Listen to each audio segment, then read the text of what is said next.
Hi boys and girls. Today we're going to do an art project based on the rainbow fish. Some of you might have this book at home. It's pretty popular. If you don't, I'll leave a link in the email message so that you can watch it on YouTube or something like that. What you're going to need for this project is some paper. You can have a cardstock paper, where this works actually really nice if you have it. You can use good old copy paper. It's a little thin, but it still works.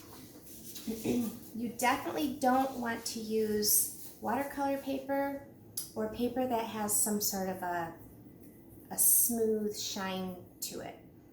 The drier the paper, like construction paper, cardstock, the better that this project will turn out. Okay. The other thing you're going to need is a small, shallow bowl, 2 of them, some dish soap, a large and small spoon, a straw, and blue and green food coloring. And then for the drawing part, you're going to need a pencil, an assortment of crayons, or if you prefer, if you have oil pastels, you can use oil pastels, but crayons work just fine. And an eraser, in case you have some mistakes you want to erase. All right, let's get started. Okay, so this is the little rainbow fish I drew. It does not have to look like the real rainbow fish, just something similar. If you want to do the real rainbow fish, you are certainly welcome to do that. Just going to draw one out here. You want to start with just making a simple, very rounded shape, kind of an oval, a fat oval. Okay.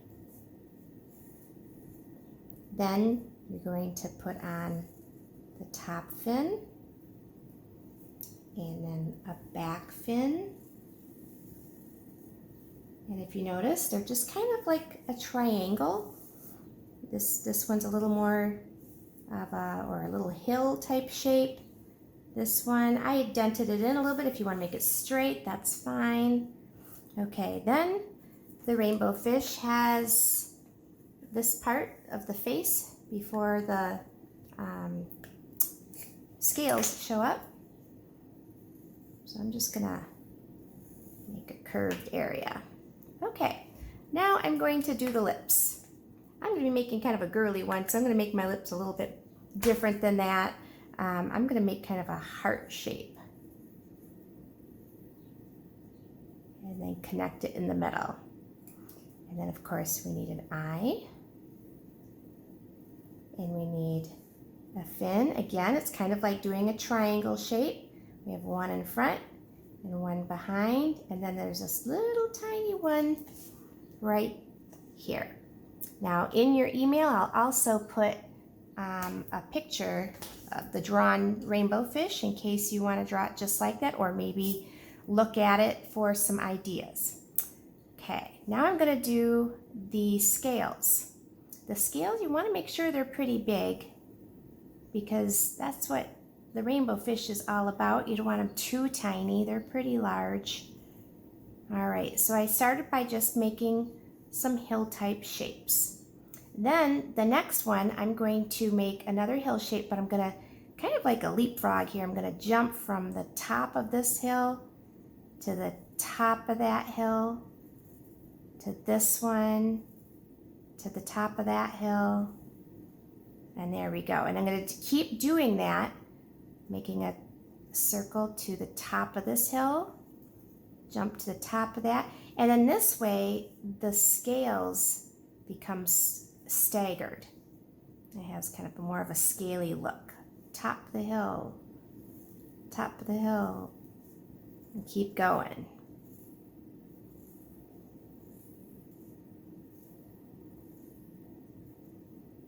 All right. Okay, and then I need my eraser to erase any parts like this here where I have my lips. Any parts that intersect that you don't want to show. This one's in front, so I'm going to erase a little bit of the line here. Okay. All right, next, you're going to need your crayons. Now, if you have a big set, especially if you have some of those sparkly crayons in there, that would be the best for doing this, because then you can make some of those sparkly scales. I have some neon crayons here I thought would be fun to use. And I have some gel crayons in here. All right. And I'm going to start by outlining my fish. I find that using a little darker color and outlining the fish really makes it pop out. And it's important to make it really pop out because of what we're going to do for the background. Okay. So for this fish, I think I'm going to go more with some purples. So I'm going to start by outlining because it is a little bit darker color.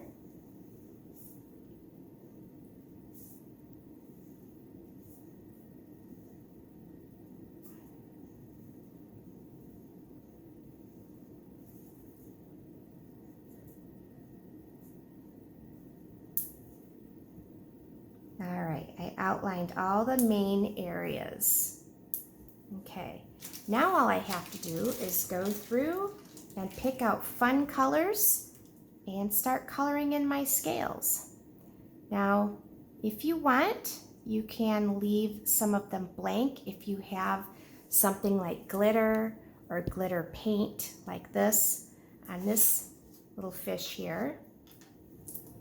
I took some glitter paint because I don't have any glitter crayons. I left those at school, so I don't get to use those. So if you had a silver glitter crayon or some of the color ones that are fun in those big boxes, go ahead and use those. This is all I have, so I'm going to use a little glitter paint. Now you can do just one scale like it is in the story where he gives all of them away, or you could do it before he's given a lot of his scales away and you know, have more glitter. I love glitter, so I'm making more for me. Okay, got a little too much on that one. All right, so color your fish and make sure you fill it in fully, okay? We talk about that a lot, filling it in all the way.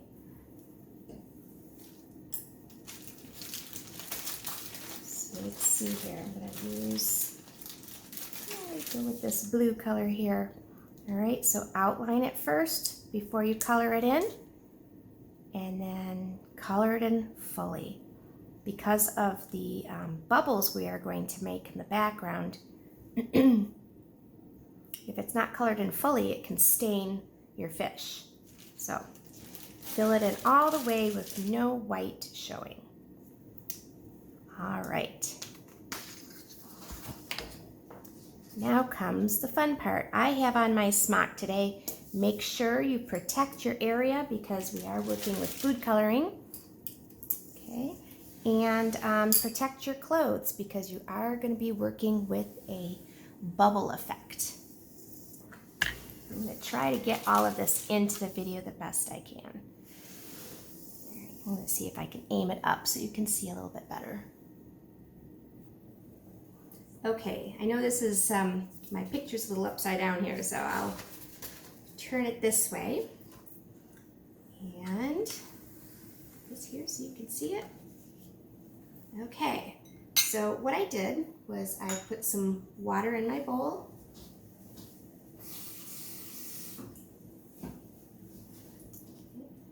And then I added just a few drops. You don't need a whole lot of soap, just a little bit. 1, 2, 3.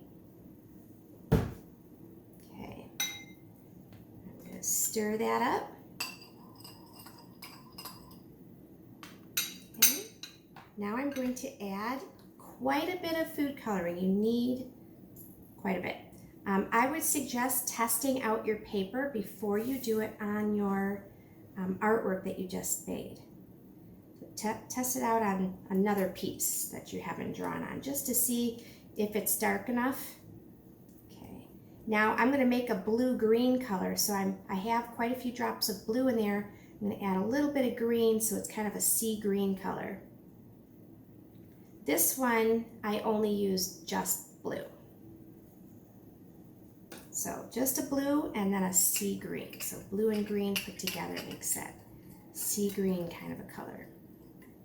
Now I'm going to go ahead and test it out on my paper. I know that these two are right. Okay. Now notice I have everything on a tray because this is pretty messy and I don't want to stain things. So, all right, next I'm going to take my straw. And here's the fun part. This is definitely, girls, a tie back hair day. Okay, so make sure it's in a ponytail so it's not getting into your liquid.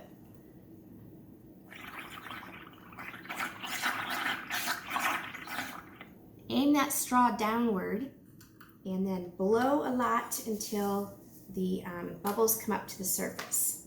I'm going to scoop it with my spoon and stick it. Oops, I accidentally got some of the liquid here. You want to make sure you don't scoop too far. And I'm placing my bubbles right on my paper. Now, in the past, I have done this method where you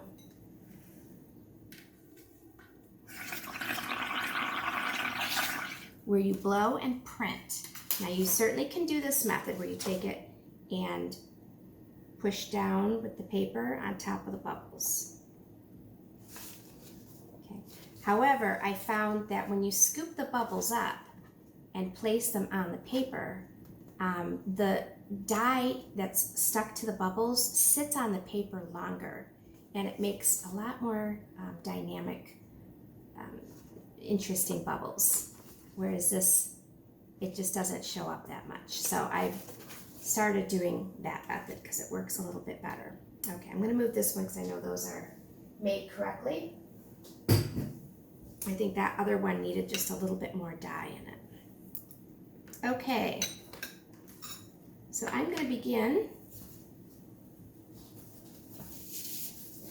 putting the bubbles on my artwork.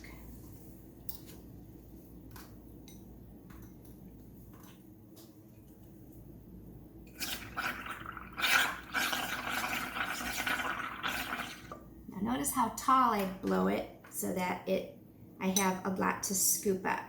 And they will kind of pop, and that's okay. There we go, putting that on there. Put some over here.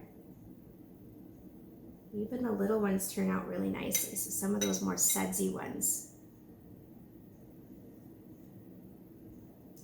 Make sure you don't scoop up the liquid though with the spoon. That's very important or you're gonna make a mess on your paper. All right, I'm gonna do a little blue now since I've had some sea green.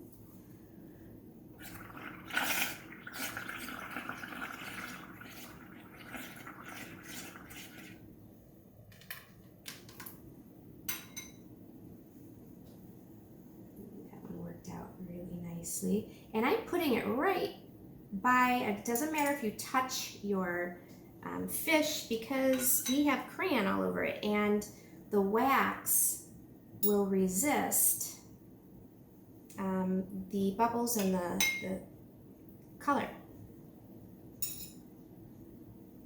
There we go.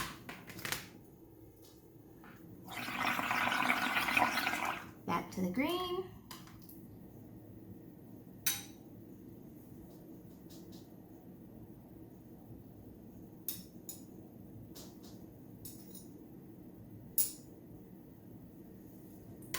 And if the bubbles aren't popping like these, I don't know if you can see that, then guess what you get to do? After you see that the color is really starting to stay, just give them a pop. Okay? All right. This one I got a little bit too much liquid on parts of mine, so like I said, you have to be really careful when you're scooping not to get too much of the liquid. Or any of the liquid.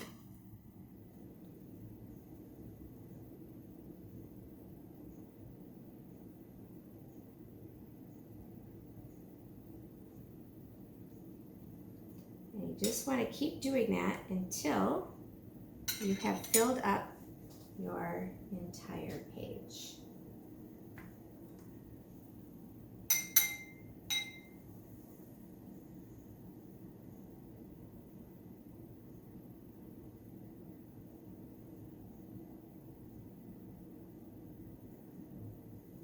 Right here. Okay, here is my final product. I don't know if you can see the bubbles all over the place. Here's where a little bit dripped off my spoon and kind of slid. So definitely be careful. I ended up letting it dry a little bit, and then I did some more. I put more food coloring in my bowls, and then did another, I blew on it to make the bubbles again, and then I did some lay down ones, but it had an awful lot of food coloring in it to do that. But it turned out really cool. I like the effect that it had. So try a few different techniques, see what works for you. Sometimes paper takes it on a little differently depending on the type of paper. Some absorbs better than others. So definitely try it out on your paper first to know how much food coloring you need. So there isn't an exact science to this. You just kind of got to play around with it, see what works, and when it does work, then you can start printing your picture. So have fun. It was a really good time. I hope you have a good time too. See you soon.